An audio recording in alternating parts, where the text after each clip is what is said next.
बिस्मिल्लाहिर्रहमानिर्रहीम। अस्सलाम वालेकुम नाज़रीन, आज हम आपको मुंह की बदबू ख़त्म करने का घरेलू टोटका बताने जा रहे हैं। मुंह की बदबू ख़त्म करने का डॉक्टर खुर्रम का टोटका। नाज़रीन, मुंह की बदबू लोगों के सामने शर्मिंदगी का बायस बनती है, जो आपकी नाकिस ग़िज़ा के इस्तेमाल की वजह से भी पैदा होती है। नाज़रीन, ज़्यादातर जो जरासीम खुराक के ज़रिए मुंह में जाते हैं वो दांतों में फंस जाते हैं और बाद में नागवार बदबू बनाने की वजह बनते हैं। इसके अलावा नाज़रीन, पेट का मसला, तीखी खुराक के इस्तेमाल और सिगरेट नोशी भी मुंह की बदबू की वजह बनती है। नाज़रीन, इस किस्म के मसाइल से आज हर शख्स दो चार है।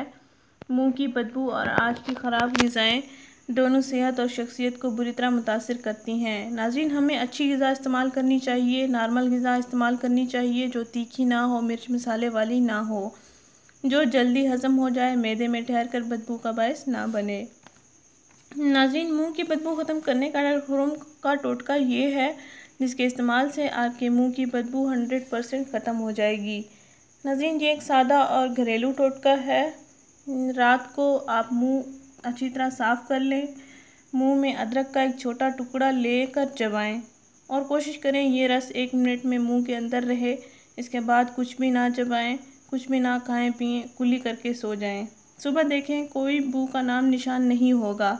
नाज़रीन, अगर आप ये अमल हर खाने के बाद कर लें तो तमाम दिन मुंह की बदबू आपके करीब भी नहीं आएगी और आपका पेट हाजमा भी दुरुस्त काम करेगा इंशाअल्लाह।